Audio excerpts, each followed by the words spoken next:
સ્વાધ્યાય 12.4 દાખલા નંબર 1 જેની રકમ છે કે એક સરખા રેખાખંડોથી બનાવેલ આંકડાની પેટર્નનું અવલોકન કરો. આ પ્રકારના વિભાજિત અંકો તમે ઇલેક્ટ્રોનિક્સ ઘડિયાળ કે કેલ્ક્યુલેટરમાં જોયા હશે. જો રચવામાં આવતા આંકડાની સંખ્યા n લેવામાં આવે તો n અંક સ્વરૂપ રચવા માટે ટુકડાની સંખ્યા દરેક પેટર્નની જમણી બાજુ બીજગણિતીય પદાવલી વડે દર્શાવેલી છે. 6 ની જેમ અહીંયા આંકડો આપેલો છે 6, એમ 6 ની જેમ 5, 10 અને 100 અંકો રચવા માટે કેટલા ટુકડાની જરૂર પડશે? જો અહીંયા એક પેટર્ન આપેલી છે જેમાં પહેલો 6 આંકડો છે એ અલગ અલગ રેખાખંડોથી દર્શાવેલો છે. જો એમાં 6 નો એક આંકડો છે એ રચવા માટે તેમાં 6 રેખાખંડોની જરૂર પડે.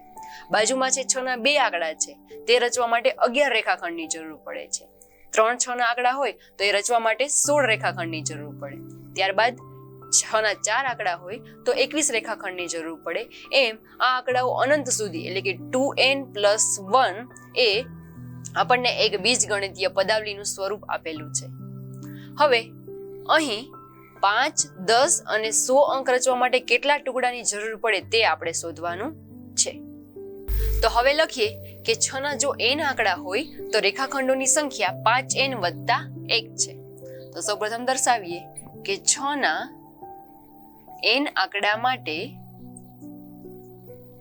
રેખાખંડની સંખ્યા બરાબર 5n+1. આ એક બીજગણિતીય પદાવલી સ્વરૂપ આપેલું છે.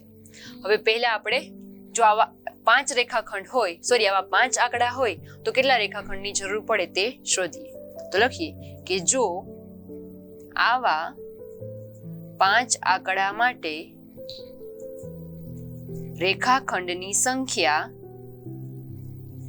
બરાબર જે પદાવલી આપેલી છે તેમાં જ્યાં n છે તેના બરાબર 5 મૂકીશું. તો અહીંયા થશે 5n+1 બરાબર 5 કૌંસમાં 5+1. 5 ગુણ્યા 5 એટલે કે 25+1 જે થશે 26. એટલે કે જો આવા 5 આંકડા હોય તો તેમાં 26 રેખાખંડની જરૂર પડે. હવે એવી રીતે 10 માટે શોધીએ કે જો આવા 10 આંકડા માટે જરૂરી રેખાખંડોની સંખ્યા એટલે કે જે બીજગણિતીય પદાવલી આપેલી છે 5n+1 એમાં n બરાબર 10 લઈશું. તો અહીંયા થશે 5 કૌંસમાં 10+1. 5 ગુણ્યા 10 એટલે કે 50+1 મળશે 51. એટલે કે જો આવા 10 આંકડા હોય 6 ના તો એમાં 51 રેખાખંડની જરૂર પડે.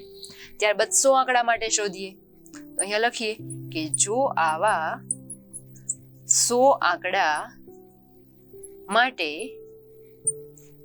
રેખાખંડોની સંખ્યા બરાબર જે પદાવલી આપેલી છે 5n+1 એમાં n ના બદલે 100 મૂકીશું. તો અહીંયા થશે 5 ગુણ્યા 100+1. 5 ગુણ્યા 100 એટલે કે 500+1 અને જે થશે 501. એટલે કે 6 ના આવા જો 100 આંકડા હોય તો તેમાં 501 રેખાખંડની જરૂર પડશે. એટલે કે આવી જો પેટર્ન નિયમિત હોય તો તેમાં આપેલી પદાવલીનું કોઈ પણ પદ છે તે આપણે શોધી શકીએ.